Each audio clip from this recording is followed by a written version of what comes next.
Praise lord. అందరూ బాగున్నారా? యేసుక్రీస్తు నందు మీకందరికీ శుభాలు వందనాలు తెలియజేస్తున్నాను. మంచిదండి. మరి ఈరోజు ఈ విధంగా మనందరం కలిసి ఆరాధన చేద్దాం. మరి మీరు అందరూ సిద్ధంగా ఉన్నారా? మీ కుటుంబం అంతా సిద్ధంగా ఉన్నారా?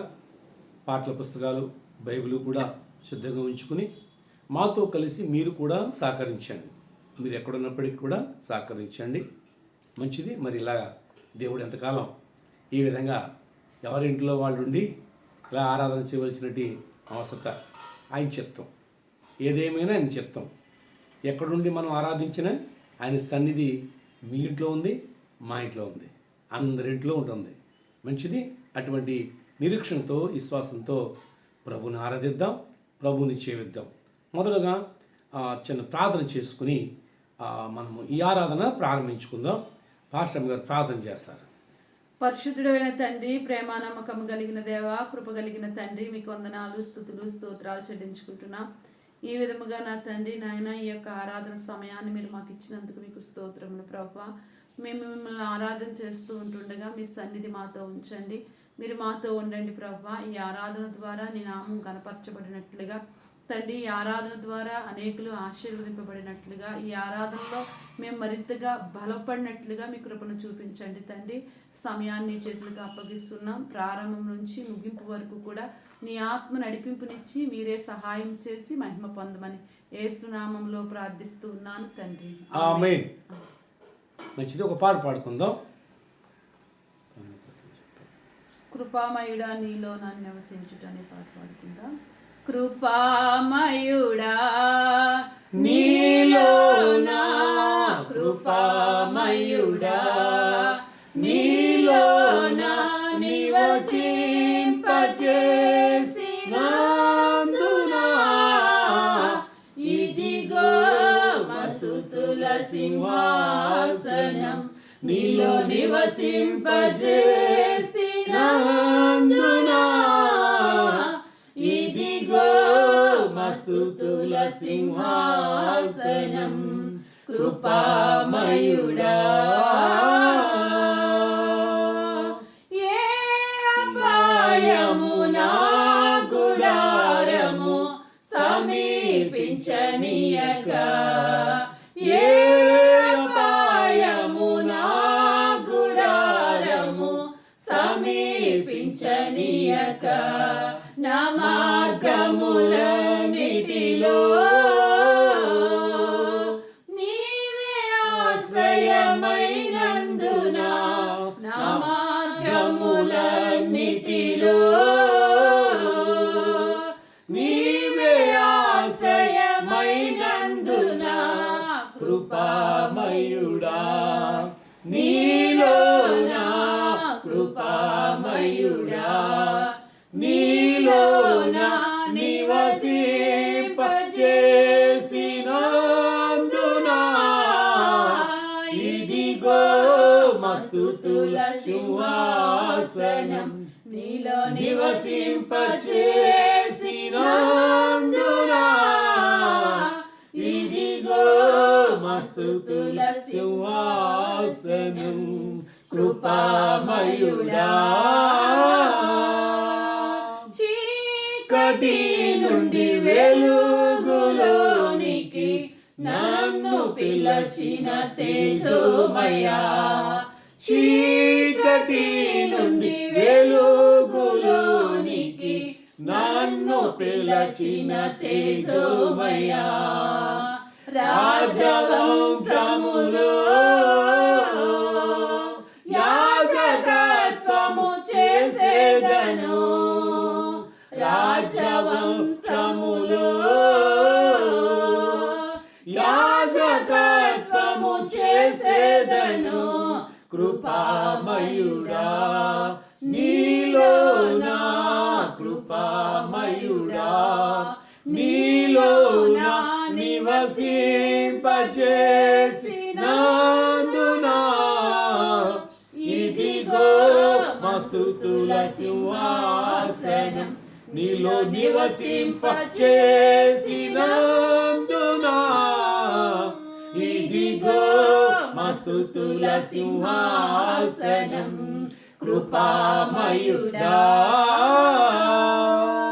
ఏ యోగ్యత లేని నాకు జీవ కిరీటమిచ్చుటకు, ఏ యోగ్యత లేని నాకు జీవ కిరీటమిచ్చుటకు, నీ కృప నన్ను వీడగా శాశ్వత కృపగా మారెను. నీ కృప నన్ను వీడగా శాశ్వత కృపగా మారెను. కృపామయుడా నీలోనా, కృపామయుడా నీలోనా నివసింపజేసినందునా, ఇదిగో నా స్తుతుల సింహాసనం నీలో నివసింపజేసినందునా, ఇదిగో మా స్తుతుల సింహాసనం కృపామయుడా. హల్లెలూయా, హల్లెలూయా, ప్రైజ్ లార్డ్. మరొక పాట పాడుకుందామండి.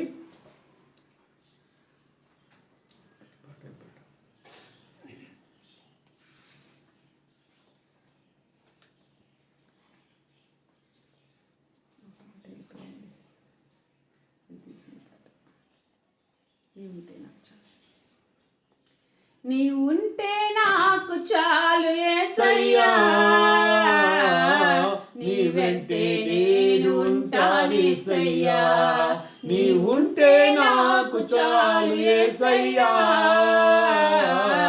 నీ వెంటే నేను ఉంటాను యేసయ్యా. నీ మాట చాలయ్యా, నీ చూపు చాలయ్యా, నీ తోడు చాలయ్యా, నీ నీడ చాలయ్యా. నీ మాట చాలయ్యా, నీ చూపు చాలయ్యా, నీ తోడు చాలయ్యా, నీ నీడ చాలయ్యా. నీ ఉంటే నాకు చాలు యేసయ్యా, నీ వెంటే నేను ఉంటాను యేసయ్యా. నీ ఉంటే నాకు చాలు యేసయ్యా, నీ వెంటే నేను ఉంటాను యేసయ్యా. ఎన్ని బాధలు నన్ను ఇబ్బందులైనను, ఎంత కష్టమొచ్చినా నిష్ఠురమైనను, ఎన్ని బాధలు నన్ను ఇబ్బందులైనను, ఎన్ని కష్టమొచ్చినా నిష్ఠురమైనను,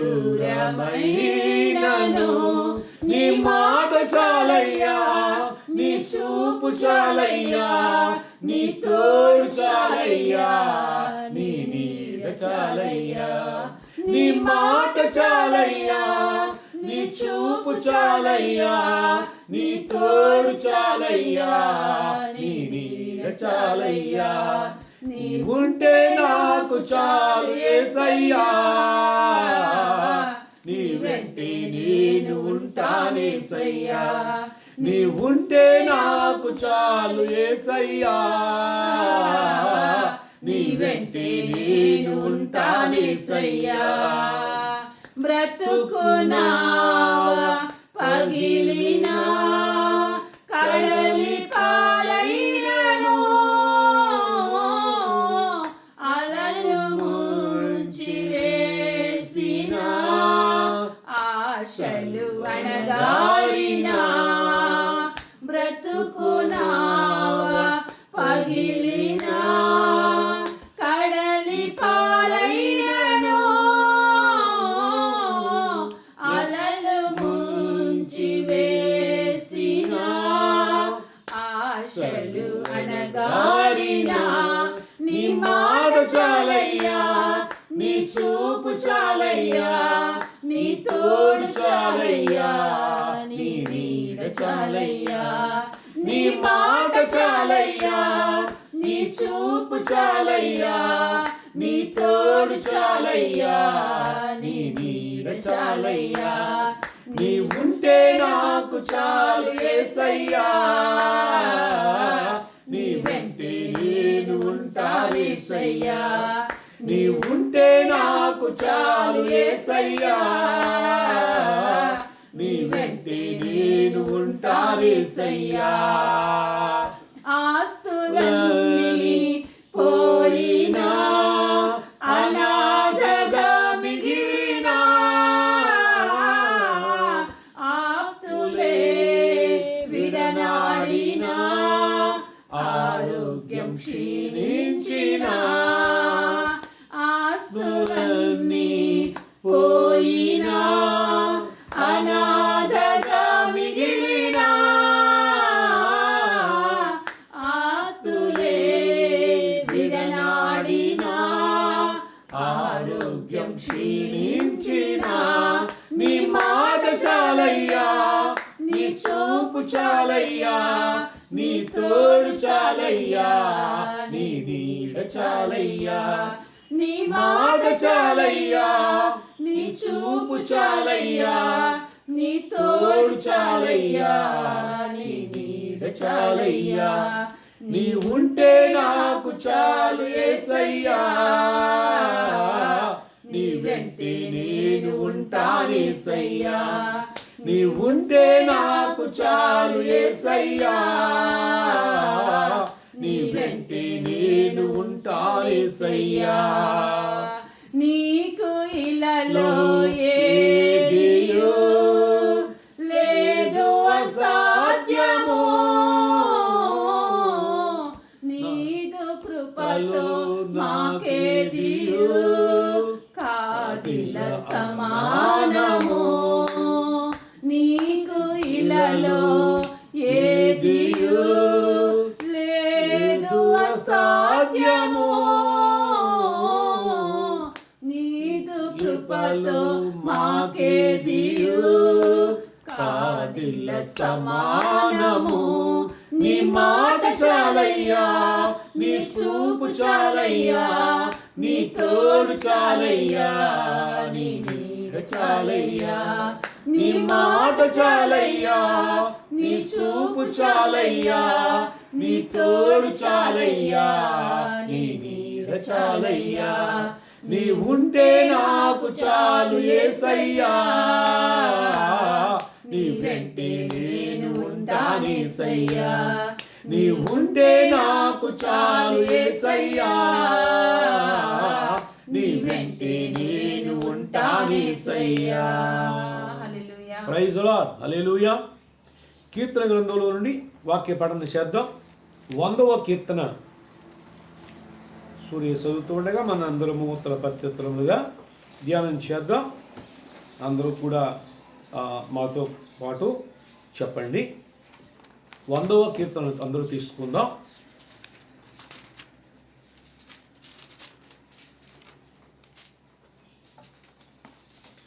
సమస్త దేశములారా సమస్త దేశములారా యెహోవాకు ఉత్సాహధ్వని చేయుడి, యెహోవాకు ఉత్సాహధ్వని చేయుడి, సంతోషముతో సంతోషముతో యెహోవాను సేవించుడి, యెహోవాను సేవించుడి, ఉత్సాహగానము చేయుచు ఉత్సాహగానము చేయుచు ఆయన సన్నిధికి రండి, ఆయన సన్నిధికి రండి.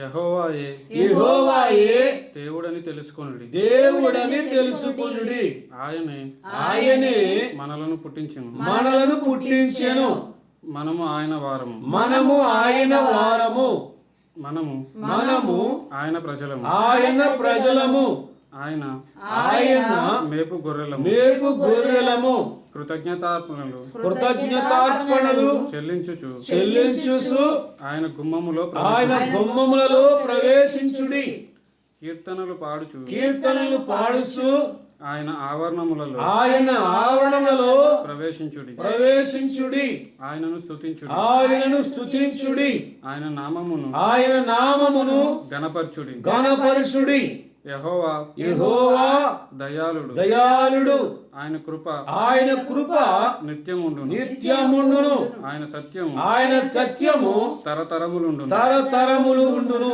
దేవుడు తన పరిశుద్ధ వాక్యమును బట్టి మనల్ని అందరినీ కూడా ఆదరించును గాక. రాజధాని భవనంలో అనే పాట ద్వారాగా ప్రభువుని ఆరాధన చేద్దాం. అందరూ కూడా వచ్చింది కాబట్టి మీ మీ స్థలాల్లో అందరూ కలిసి ప్రభువుని ఆరాధన చేద్దాం. రాజాని భవనములో రేయి పగలు యేసియుందును, యేసు రాజాని భవనములో రేయి పగలు వేచియుందును, స్తుతించి ఆనందింతును, నా చింతలు మరచెదను, నిన్నే స్తుతించి ఆనందింతును, నా చింతలు మరచెదను. రాజాని భవనములో రేయి పగలు వేచియుందును, యేసు రాజాని భవనములో రేయి పగలు వేచియుందును. నా బలమా, నా కోట, ఆరాధన నీకే. నా బలమా, నా కోట, ఆరాధన నీకే. నా దుర్గమా, ఆశ్రయమా, ఆరాధన నీకే. నా దుర్గమా, ఆశ్రయమా, ఆరాధన నీకే. ఆరాధన, ఆరాధన. అబ్బా తండ్రి నీకేనయ్యా ఆరాధన, ఆరాధన. అబ్బా తండ్రి నీకేనయ్యా. రాజాని భవనములో రేయి పగలు వేచియుందును, యేసు రాజాని భవనములో రేయి పగలు వేచియుందును. అంతట నివసించు యెహోవా ఎలోహిం, ఆరాధన నీకే. అంతట నివసించు యెహోవా ఎలోహిం, ఆరాధన నీకే. నా యొక్క నీతి యెహోవా సిక్కోను, ఆరాధన నీకే. నా యొక్క నీతి యెహోవా సిక్కోను, ఆరాధన నీకే. ఆరాధన, ఆరాధన. అబ్బా తండ్రి నీకేనయ్యా ఆరాధన, ఆరాధన. అబ్బా తండ్రి నీకేనయ్యా. రాజాని భవనములో రేయి పగలు వేచియుందును, యేసు రాజాని భవనములో రేయి పగలు వేచియుందును. పరిశుద్ధ పరచు యెహోవా మెక్కాడిస్, ఆరాధన నీకే. పరిశుద్ధ పరచు యెహోవా మెక్కాడిస్, ఆరాధన నీకే. రూపించు దైవం యెహోవా వసేను, ఆరాధన నీకే. దైవం యెహోవావు షేను ఆరాధన నీకే ఆరాధనా ఆరాధనా అబ్బా తండ్రి నీకేనయ్యా ఆరాధనా ఆరాధనా అబ్బా తండ్రి నీకేనయ్యా రాజాని భవనములో రేయి పగలు వేచియుందును యేసు రాజాని భవనములో రేయి పగలు వేచియుందును. హల్లెలూయా. ప్రార్థన చేసుకుందాం. రమ్య ప్రార్థన చేయి. స్తోత్రం తండ్రి యేసయ్య, మీకు వందనాలు, మీకు స్తోత్రాలు తండ్రి. ఈ విధంగా మేమందరూ కూడా ఇలా ఈ విధంగా కుటుంబంగా కూడి ఉండడానికి మీరు ఇచ్చిన కృపకై మీకు వందనాలు, మీకు స్తోత్రాలు ప్రభా. మా మధ్యలో మీరు ఉన్నారని నేను నమ్ముచున్నాను. అలాగే ప్రభా, మరి ఎవరైతే మా సంఘ బిడ్డలు ఎవరైతే కుటుంబంగా కూడుకొని మిమ్మల్ని స్తుతిస్తూ ఉన్నారో ప్రభా, వాళ్ళ మధ్యలో కూడా మీరే నివాసం ఉన్నాను ప్రభా. అవునేసయ్య.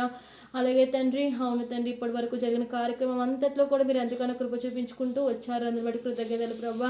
అలాగే ఇక ముందు జరగబోయే కార్యక్రమంలో కూడా మీరే తోడుగా ఉండి ప్రభు. వాక్యం ద్వారా నాతోనూ కూడిన ప్రతి బిడ్డతో మరి ఎవరైతే మరి అవును తండ్రి ఈ వాక్యం వింటున్నారో ప్రభా, యూట్యూబ్ ద్వారా ఎవరైతే వింటున్నారో ప్రతి ఒక్క బిడ్డతో కూడా మీరే మాట్లాడి దర్శించి మేము తెచ్చుకొని నిజమే ప్రభా. ఈ వాక్యం మమ్మల్ని బ్రతికించేది, మా బాధల్లో నెమ్మదినిచ్చేది ప్రభా. అవునేసియా, నిజమే. లోకంలో ఎంతో భయంకరమైన పరిస్థితుల్లో మేము ఉన్నాము తండ్రి. నిజమే. ప్రతి ఒక్క బిడ్డకి కూడా వాక్య ద్వారా, నీ వాక్యము ద్వారా ప్రతి ఒక్క బిడ్డతో మీరే మాట్లాడిన ఆయన ప్రతి ఒక్క బిడ్డకి కూడా ఆదరణ దయచేయండి, ధైర్యాన్ని ఇవ్వు ప్రభా. మరి విశ్వాసంలో చల్లారిపోకుండా విశ్వాసంలో అంచెలంచెగా ఎదగడానికి ప్రతి ఒక్క బిడ్డకి కూడా మీరే కృప చూపించి మహిమ తెచ్చుకోమని యేసు నామములో ప్రార్థన చేస్తున్నాం తండ్రి. ఆమేన్. Praise lord.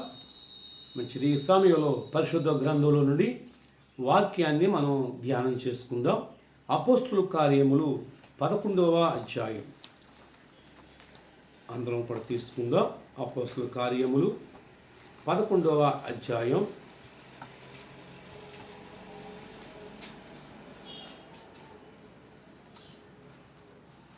26వ వచనాన్ని చదువుకుందాం. వారు కలిసి 1 సంవత్సరం అంతయు సంఘములో ఉండి బహుజనులకు వాక్యమును బోధించిరి. మొట్టమొదట అంతియోకియలో శిష్యులు క్రైస్తవులు అనబడిరి. Praise lord. రాయబడిన వాక్య భాగం చూసినట్లయితే అపోస్తుల కార్యములు 11వ అధ్యాయము 26వ వచనాన్ని మనం చదువుకుందాం. ఇక్కడ అపోస్తలుడైన పౌలు ఇంకా సువార్త చేస్తున్న యొక్క సందర్భాన్ని చూసినప్పుడు ఆ యేసుక్రీస్తు గురించిన యొక్క వాక్యాన్ని వారు బోధిస్తూ ఉన్నారు, సువార్త ప్రకటిస్తూ ఉన్నారు. సువార్త చాలా గంభీరంగా ప్రకటించబడుతుంది. అలాంటి సమయాల్లో ఇక్కడ మనం గమనించినట్లయితే శిష్యులు అనగా యేసుక్రీస్తు శిష్యులు అనబడుతున్నట్టుగా వారిని అందరినీ చూసినప్పుడు క్రైస్తవులు వీరు అని చెప్పి అనేక మంది మొట్టమొదటిగా క్రైస్తవులు అనే పేరు ఇక్కడ వాడబడింది. కాబట్టి శిష్యులు ఏమన్నారంటే క్రైస్తవులు అని చెప్పి అన్నారు. క్రైస్తవులు అనబడిరి అని రాయబడుతుంది. క్రైస్తవులు అన్నారు శిష్యుల్ని. యేసుక్రీస్తు ప్రభువు ఆయన కొంతమందిని శిష్యుల్ని ఏర్పాటు చేసుకుని వారి ద్వారా సువార్తను ప్రకటించడానికి వారిని ఏర్పాటు చేసుకున్నాడు. ఆయన ఉన్నప్పుడే సువార్తను ప్రకటించడం ప్రారంభించాడు. తర్వాత ఇప్పుడు ఆయన సువార్త చేస్తున్న వారిని ఆయన శిష్యులను చూసినప్పుడు వారు క్రైస్తవులు అనబడినట్లుగా బైబిల్ గ్రంథంలో రాయబడుతుంది. ఇక్కడ నేను 3 మాటలు చెప్పి ఆ దేవుని వాక్యంలో కొంచెం ముందుకు వెళ్తాను. మొదటి మాట ఏంటంటే శిష్యులు అనబడుతున్న యొక్క మాటను బట్టి ఒక మాట చెప్తాను. శిష్యులు అంటే మరి ఇక ఏమై ఉన్నారు అని మనం ఆలోచన చేస్తున్నప్పుడు శిష్యులు అంటే అనుసరించువారు. శిష్యులు అనుసరించువారు ఎవరిని? యేసుక్రీస్తు ప్రభుల వారిని అనుసరించువారు. శిష్యులు అనే మాటకు మనం గ్రహించవలసింది, గమనించవలసింది ఏంటంటే యేసు క్రీస్తుని అనుసరించువారై ఉండాలి. వారే శిష్యులు. శిష్యులు అంటే యేసుని అనుసరిస్తున్నారు, ఎవరెవరినో కాదండి. చాలామంది ఏంటంటే మనుషులు అనుసరిస్తారండి. కనుకనే ఆయన ఎలా మాట్లాడాలి, నేను అలా మాట్లాడాలి, ఆయన ఎలాగైతే మరి ఆ కదలిక ఉందో అలాంటి కదలిక నేను కలిగి ఉండాలి. ఇలాంటివన్నీ కొన్నిసార్లు మనుషులను అనుసరిస్తూ ఉంటారు, కానీ అది వాక్యానుసారమైంది కాదు. మనం శిష్యులు అంటే క్రీస్తుని అనుసరించువారు అన్నమాట. కనుకనే యేసు ప్రభు కూడా ఏమన్నాడంటే మీరు సమస్త జనులను శిష్యులుగా చేయండి అని చెప్పాడు. యేసు క్రీస్తుకు శిష్యులుగా చేయమన్నాడు. కాబట్టి నేను ఒక మాట చెప్పి నేను ఈ 3 మాటలు చెప్పి మళ్ళీ ముందుకు వెళ్తాను. కాబట్టి శిష్యులు అనే మాట మనం గమనించినట్టయితే అనుసరించువారు. రెండోది ఇక్కడ క్రైస్తవులు అన్నారు. శిష్యులు ఏమన్నారంటే క్రైస్తవులు అని చెప్పబడుతుందండి. క్రైస్తవుడు అంటే క్రీస్తుని చూపించువాడు అని అర్థం. శిష్యుడు అంటే అనుసరించువాడు, క్రైస్తవుడు అంటే క్రీస్తుని చూపించువాడు. కనుక క్రైస్తవుడు అనే మాట చాలా మరి విలువైంది తెలుసా? క్రైస్తవులు అంటే క్రీస్తుని చూపిస్తున్నారు. మీరు శిష్యులుగా అనుసరిస్తూ ఉన్నారు, క్రైస్తవులుగా క్రీస్తుని చూపిస్తూ ఉన్నారు.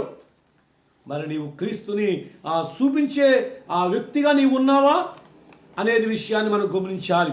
అంతేకాకుండా ఇంకొక విషయాన్ని చూస్తే పరిశుద్ధుడు అంటే అవునండి యేసు క్రీస్తు కొరకు ప్రాణం పెట్టువాడు. పరిశుద్ధుడు అంటే క్రీస్తుని ప్రేమించువాడని ఒక మాట మనం గమనించాలి. అవసరం అనుకుంటే ప్రాణం పెట్టువాడుగా ఉండాలన్నమాట. వారే పరిశుద్ధులు. అవునండి. మరొక చోట పరిశుద్ధులకు శుభమని చెప్పి రానిదేమనగా అని పౌలు గారు అనేక సందర్భాల్లో పత్రికలు రాసినప్పుడు ఆ మాట వాడుతూ ఉండేవాడు. అంటే యేసుక్రీస్తును రక్షించబడిన వారిని పరిశుద్ధులు అని ఆయన మరి ప్రస్తావిస్తూ ఉన్నాడు. పరిశుద్ధులు అంటే క్రీస్తుని ప్రేమించువారు, క్రీస్తు కొరకు ప్రాణం పెట్టువారండి. నా మట్టుకైతే బదులు క్రీస్తే, సావైతే లాభం అన్నాడు పౌలు గారు, అపోస్తలుడైన పౌలు గారు. అవునండి. కాబట్టి ప్రియ దేవుని బిడ్డలారా, మనము శిష్యులుగా, క్రైస్తవులుగా, పరిశుద్ధులుగా మనం ముందుకు సాగిపోయేవారిగా ఉండాలి.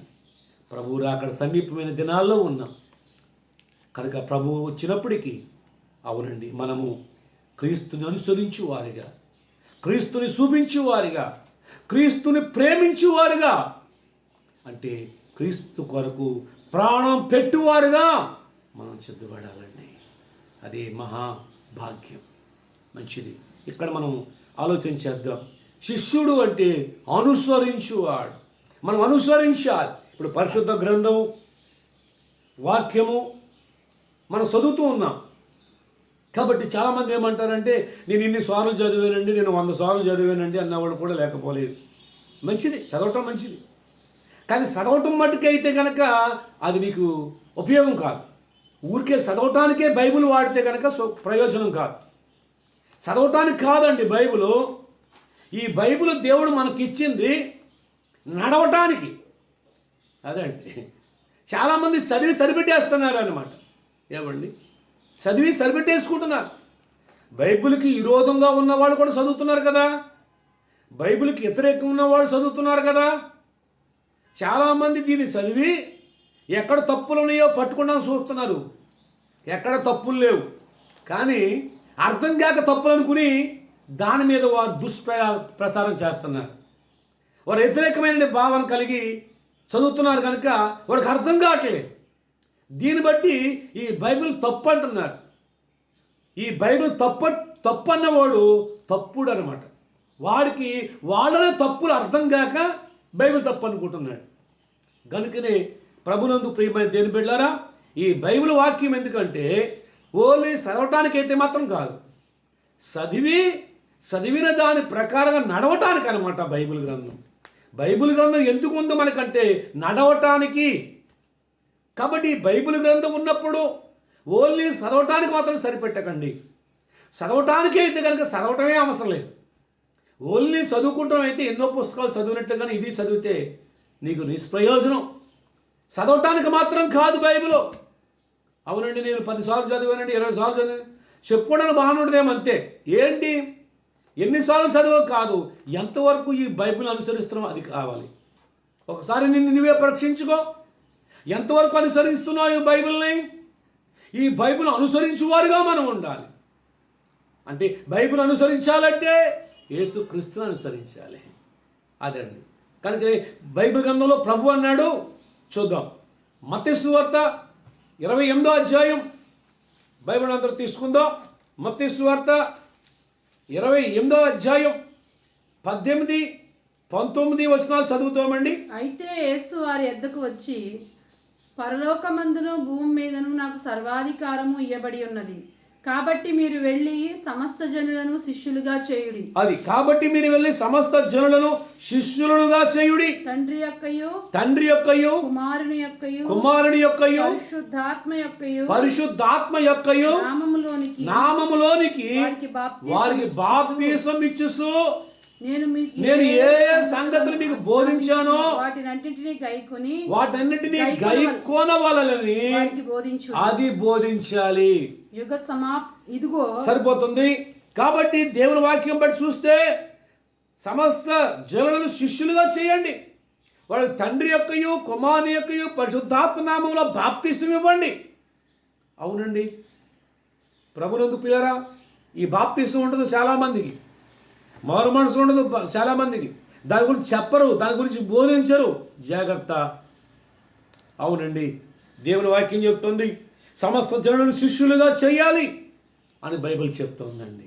శిష్యులుగా ఎందుకు అంటే అనుసరించటానికి, క్రీస్తుని అనుసరించువారుగా సిద్ధం చేయాలి. అవునండి యేసుక్రీస్తు మనకు ఎలా నడిచాడో, ఆయన ఎలాగ నడిచి మనకు చూపించాడో అలా మనం నడవాలి. పేతురు రాసిన మొదటి పత్రిక 2:21 ఒక మాట ఉంది, చదవండి. పేతురు రాసినటి మొదటి పత్రిక 2:21 క్రీస్తు కూడా మీ కొరకు బాధపడి మీరు తన అడుగు జాడలయందు నడుచుకున్నట్లు మీకు మాదిరి ఉంచిపోయాను. యేసుక్రీస్తు మనకు మాదిరి ఉంచాడు. ఏంటి మాదిరి అంటే మనం ఎలా నడవాలో ఆయన నడిచి చూపించాడు. మనం ఆయన అడుగు జాడలో నడవాలి, మన ఇష్టానుసారంగా నడవకూడదండి. ఎందుకనంటే మనల్ని ఆయన విమోచించాడు. అమూల్యమైన విలువైన ఘనమైన ఆయన రక్తము ద్వారాగా మనల్ని కొన్నాడు. ఆయన కొనుక్కున్నాడు. కనుక మనం మన ఇష్టాన్ని నెరవేర్చడం కాదు, మనం మన సొత్తు కాదు, ఆయన సొత్తు అయి ఉన్నాం, ఆయన జనాంగమై ఉన్నాం, ఆయన సొత్తైన ప్రజలమై ఉన్నాం. మనల్ని ఆయన కొనుక్కున్నాడు కనుక ఆయన చిత్తం నెరవేర్చువారుగా ఉండాలి. ఏంటి ఆయన చిత్తం అంటే ఆయన అడుగుజాడలో నడవటమే. ఆయన మనల్ని కొనుక్కున్నాడు. అవునండి ఇప్పుడు మనం ఏదైనా ఒక వస్తువు కొనుక్కుంటాం. ఒక వస్తువు కొనుక్కున్నప్పుడు ఆ వస్తువు కొనుక్కున్నాను కనుక నా ఇష్టం ప్రకారం నేను దాన్ని ఉపయోగించుకుంటాను. నేను అలా కుదరదని ఆ వస్తువు అంటే సరిపోదు కదా. అలాగనే యేసుక్రీస్తు నిన్ను కొనుక్కున్నాడు, నన్ను కొనుక్కున్నాడు కనుక నా ఇష్టం నీకు నేను నెరవేర్చకూడదు. నేను ఆయన ఇష్టాన్ని ఆయన చిత్తాన్ని నెరవేర్చువాడిగా ఉండాలి. అప్పుడే నేను ఆయనకు శిష్యుని అవుతాను. లేదా ఆయన శిష్యుని ఎందుకు అవుతాను? ఆయన శిష్యుని అడగాలంటే ఇదిగో ఆయన అడుగుజాడలో నడవండి అంటున్నాడు. అపోస్తలుడైన పేతురు మళ్ళీ చదువుదాం అదే మాట. క్రీస్తు కూడా మీ కొరకు బాధపడ్డాడు, నా కొరకు బాధపడ్డాడు, మన కొరకు ఆయన బాధపడ్డాడు. మన పాపములన్నీ ఆయన మోసాడు, మన పాపములకు కలిగిన శిక్ష భరించాడు. ఆయన నీ కొరకు నా కొరకు ఆయన ఎంతో బాధపడ్డాడు. ఆ కలవరిలో వేలాడాడు, ఆయన రక్తమంతా ధారపోసాడు. మన కొరకు ఎన్నో రకాలుగా చిత్రహింస పొందాడు. నా కొరకు బాధపడ్డాడు ఆయన, నీ కొరకు బాధపడ్డాడు ఆయన, మనందరి కొరకు బాధపడ్డాడు ఆయన. బాధపడి మీరు తన అడుగుజాడలను ఆ, నడుచుకున్నట్లు మనము ఆయన అడుగుజాడల్లో నడుచుకున్నట్లు మీకు మాదిరి ఉంచిపోయి మీకు మాదిరి ఉంచి వెళ్ళాడు. ఆయన మాదిరి ఉంచాడు.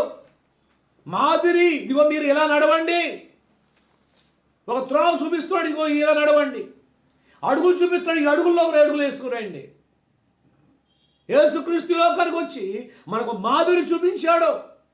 ఆయన ఏది చూపించాడో, ఆయన ఏది బోధించాడో, ఆయన ఏదైతే మనకు నేర్పించాడో ఆ ప్రకారంగా మనం నడవాలని పరిశుద్ధ గ్రంథమైన బైబిల్ చెప్తుంది. ఇక కింద చదువుదాం. ఆయన పాపము చేయలేదు, ఆయన పాపము చేయలేదండి. ఆయన నోటను ఆయన నోట ఏ కపటము లేదు, కనబడలేదు. ఆ, ఆయన దూషింపబడి ఆయన దూషించబడ్డాడు కానీ బదులు దూషించలేదండి, తిరిగి దూషించలేదు. ఆయన శ్రమ పెట్టబడి ఆయన శ్రమ పెట్టబడ్డాడు కానీ ఎవరిని బెదిరించలేదు. న్యాయముగా తీర్పు తీర్చి దేవునికి తను తాను అప్పగించుకుని దేవుని తనతో అప్పగించుకున్నాడు, తండ్రికి అప్పగించుకున్నాడు. మనము పాపముల విషయమై చనిపోయి మనము పాపముల విషయమై చనిపోయి నీతి విషయమై జీవించినట్లు ఆ, ఆయన తానే తన శరీరమందు మన పాపములను మ్రాను మీద మోసాడు. ఆ శిలువలో నీ పాపములు మోసాడు ఆయన, నా పాపములు మోసాడు ఆయన, మనందరి పాపములు మోసాడండి ఆయన. ఆయన పొందిన గాయముల చేత మనకు స్వస్థత నొందినట్లుగా వస్తున్నది. మీరు గొర్రెల వలె దారి తప్పిపోతురి. అది మనం గొర్రెల్లా దారి తప్పిపోయాం. అటంటే అటు పోయాం, ఇటంటే ఇటు పోయాం. ఏమండి, ఇష్టంటే అటు పారిపోయాం, ఇష్టంటే ఇటు పారిపోయాం. అదంటే అది నమ్మ, ఇదంటే నమ్మాం, దారి తప్పిపోయాం. గాని ఇప్పుడైతే మీ ఆత్మలకు కాపరియు అధ్యక్షుడునైనా ఆయన వైపుకు మళ్ళీ ఉన్నాము. ఒకప్పుడు దారి తప్పిపోయాం, యేసుక్రీస్తు సువార్త ద్వారా మరలా దారిలోకి మనల్ని నడిపించాడు. ఒకప్పుడు దారి తప్పిపోయాం, దారి తెలియని వారుగా ఉన్నాం. ఇప్పుడు యేసుక్రీస్తు సువార్త ద్వారా దారి అర్థమయ్యింది, మార్గం అర్థమైంది, అడుగు జాడలో మనకి కనిపిస్తున్నాయి. అవునండి, మనము ఆయన అడుగు జాడలయందు ఆయనను అనుసరిస్తూ మనం ముందుకు సాగిపోయే వారిగా ఉండాలి. అపోస్తలుడైన పౌలు అంటాడు, కొరింథీయులకు రాసినటి మొదటి పత్రిక 11వ అధ్యాయం మొదటి వచనాన్ని చదివితే ఇలాగ అన్నాడు, నేను క్రీస్తుని పోలి నడుచుకున్న ప్రకారము మీరు నన్ను పోలి నడుచుకోండి. ఈ మాట చెప్పే ఆ ధైర్యం, సత్తా పౌలు గారికి ఉందండి. ఆయన మాత్రం ఈ మాట చెప్పగలిగాడు, నేను క్రీస్తుని పోలి నడుచుకున్నాను, మీరు నన్ను పోలి నడుచుకోండి.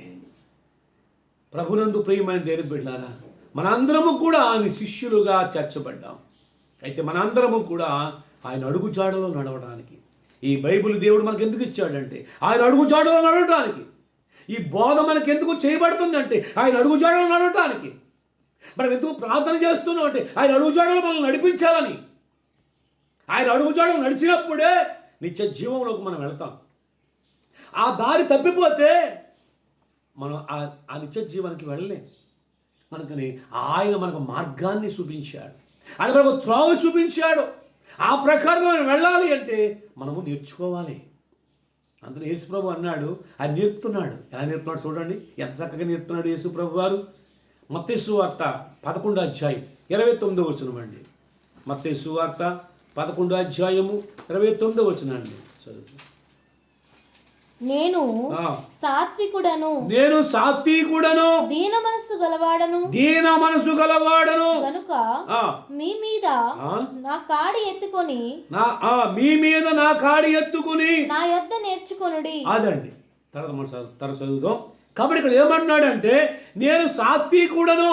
యేసుప్రభు చెప్తున్నాడండి ఈ మాట, నేను సాత్వికుడను. అంతే మనం విన్నన్నా కానీ ఏమండి, ఎవరికి సాత్వికుడు కాబట్టి సరిపోయింది. నిజంగా సాత్వికుడు కాకపోతే చచ్చేపోదాం ఎప్పుడో. ఆయన ఎదిరించినప్పుడే, ఆయన దూషించినప్పుడే, ఆయన కాదన్నప్పుడే చచ్చేపోదాం.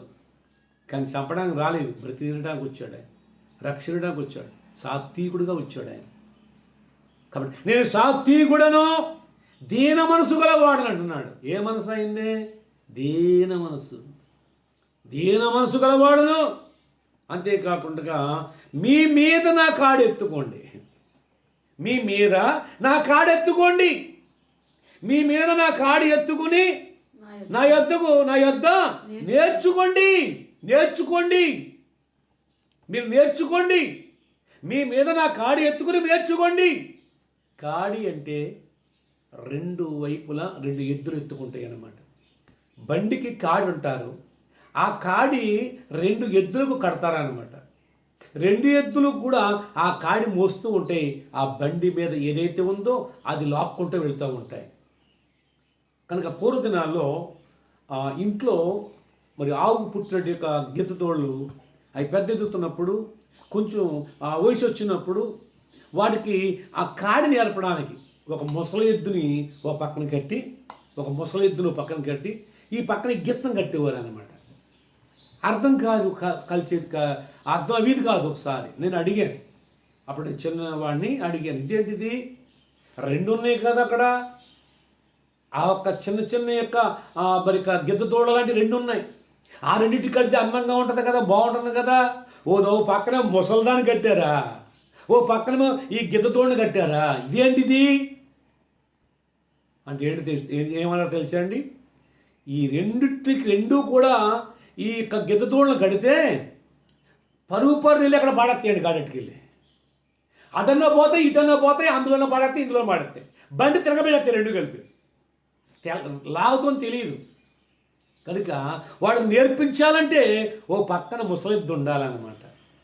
ఆ కాడికి ముసలెద్దు ఉంటే ఈ కాడికి గిద్దతోడు కడితే ఇది పరిగెత్తుకుని ముందుకెళ్ళిపోతలోకి ఈ ఎద్దు అంటది ముసలెద్దు, కంగారు పడక ఆగు అంటదండి.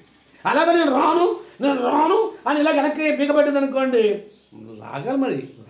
నేను ఒకప్పుడు అలాగే అన్నాను, రా ఆగితే కుదరదు, బండి ముందుకెళ్ళాలి. లేక పైన ఉన్నట్టు ఆయన కసికరతో కొడతాడు, రా అని ఈ ఎద్దు ఏం చేస్తుందంటే ఈ ఆజ్ఞలు ఆకుపోతుంది దీన్ని, అలాగే పరిగెత్తుకుని ముందుకెళ్ళిపోతాడు, ఆగుతూ ఉంటుందండి.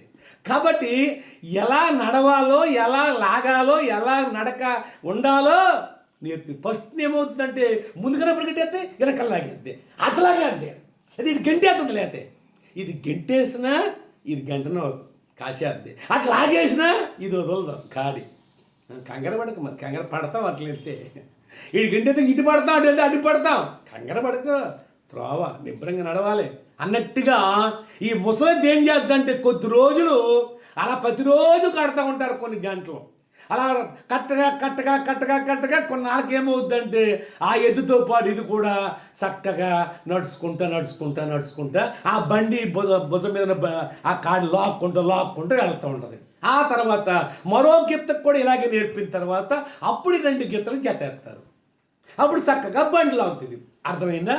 అలాగనే యేసు ప్రభువు కూడా ఏం చేస్తానంటే నా కాడి ఎత్తుకో, నా ఎత్తు నేర్చుకో, నేను నేర్పుతాను నీకు అంటే ఓ పక్కన నేను ఉంటాను, మరో పక్కన నా కాడెత్తుకో.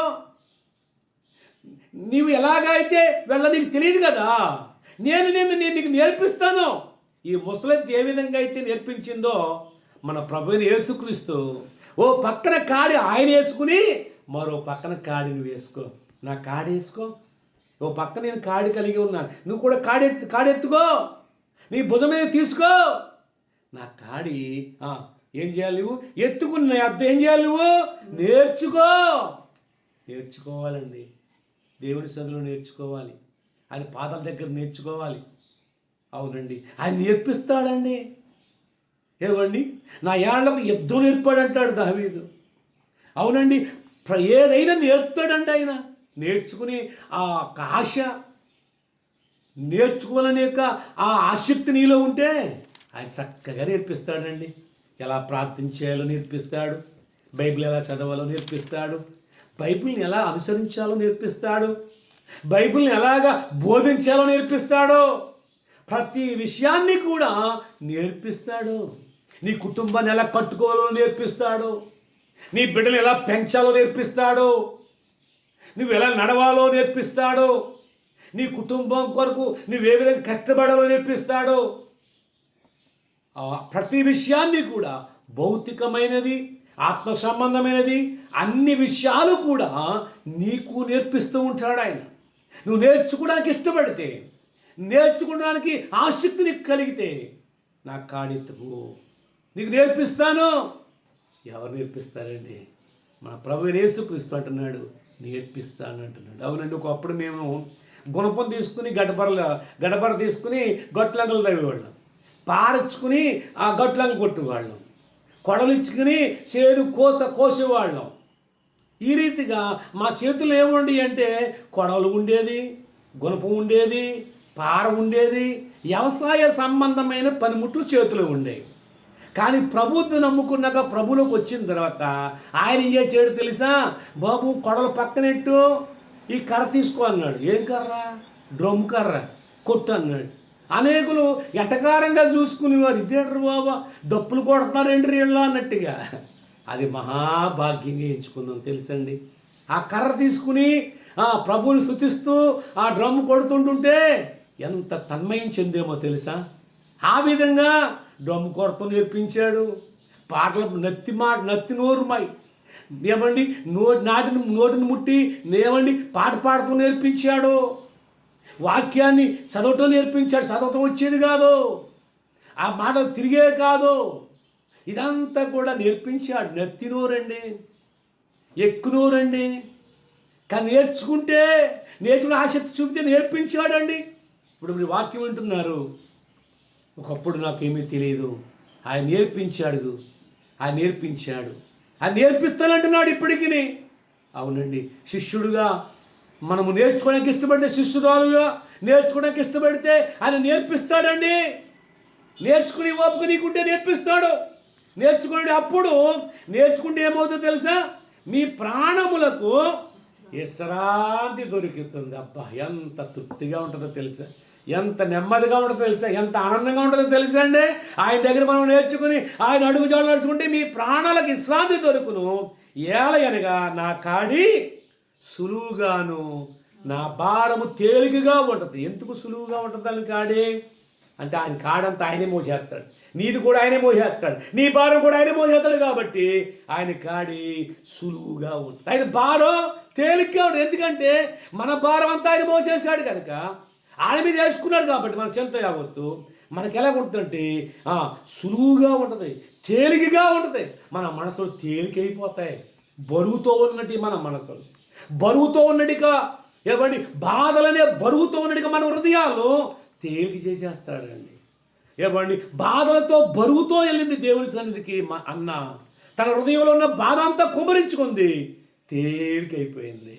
అవునండి, తేలిక చేసేస్తాడండి. ఇక్కడ తేలికగా ఉంటుంది, నీ మనసు తేలికైపోతుంది. అనేక సమస్యల వల్ల, అనేక బాధల వల్ల, అనేక కష్టాల వల్ల, అనేక నష్టాల వల్ల, అనేక ఇబ్బందుల వల్ల, అనేక ఇరుకుల వల్ల ఒకవేళ నీ పరిస్థితి భారంగా తయారైందేమో, నీవు కనుక నేర్చుకోవడానికి ఇష్టపడితే తేలికైపోద్ది. ఆయన నీకు సులువుగా ఉంటుంది, ఈజీగా ఉంటుంది అన్నమాట. అవునండి ప్రియులారా, కాబట్టి దేవుని వాక్యం శిష్యుడు అంటే అనుసరించువాడుగా ఉన్నాడు. మనం అనుసరించువాడుగా ఉండాలి. యేసు ప్రభువు అన్నాడు, యోహాను సువార్త 13వ అధ్యాయము 15వ వచనాన్ని చదువుదాం. యోహాను సువార్త 13:15 చదువుదామండి.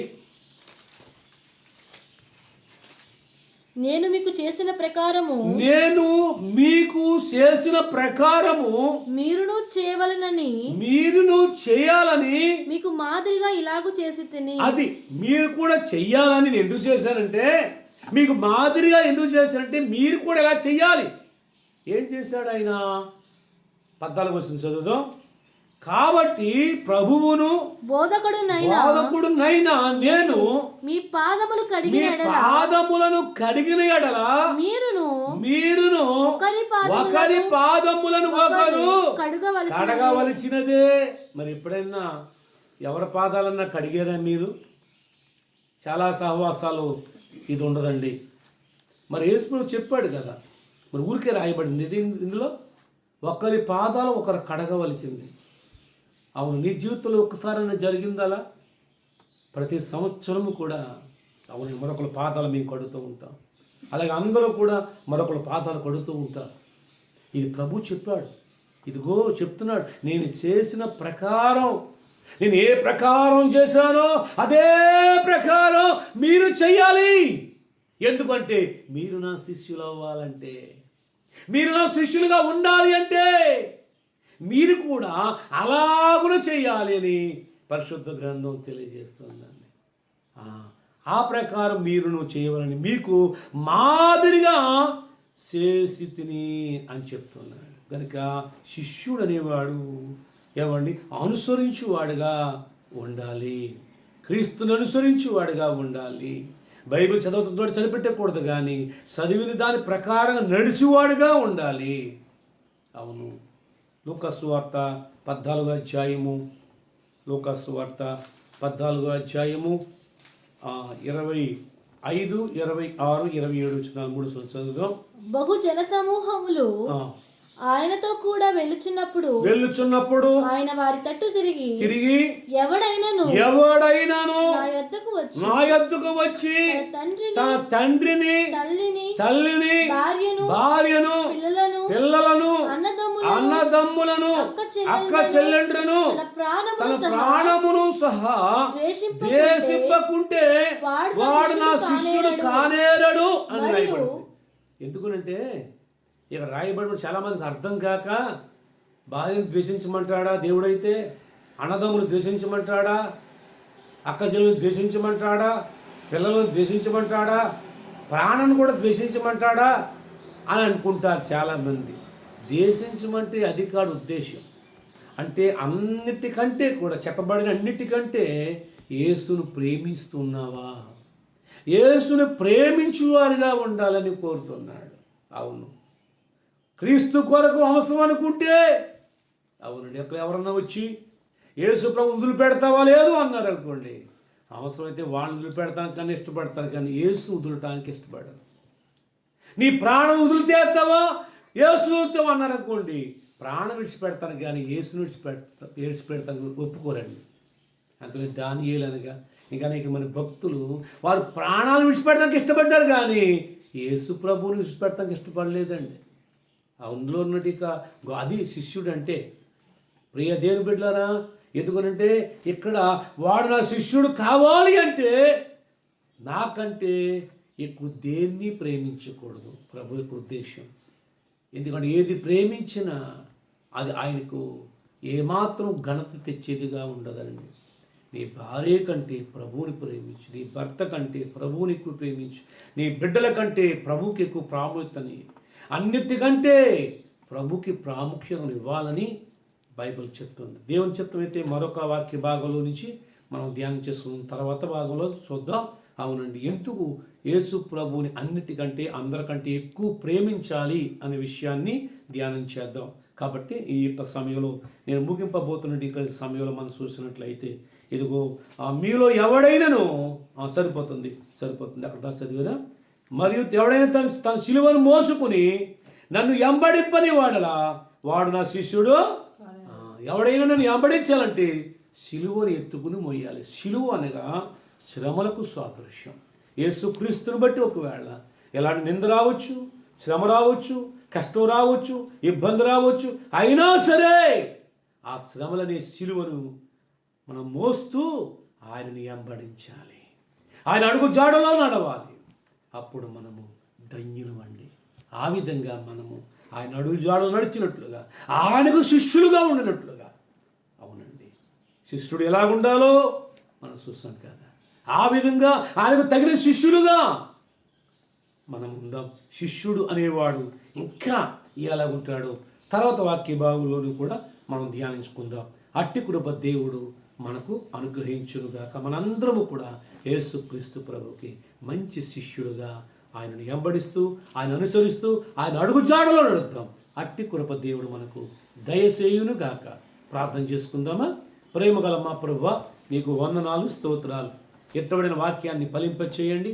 ఎన్న ప్రభు బిడ్డలందరినీ ఆదరించి బలపరిచి ప్రతి ఒక్కరూ కూడా ప్రభువా మరి నీకు శిష్యులుగా ఉండడానికి, నీ అడుగుజాడలో నడవటానికి, నిన్ను అనుసరించి నడవటానికి నీ కృప ప్రతి బిడ్డకు తోడుగా ఉంచండి. ప్రతి కుటుంబాన్ని దీవించండి, ఆశీర్వదించండి, మహిమ పొందమని యేసు నామములో ప్రార్థన చేస్తున్నాను తండ్రి.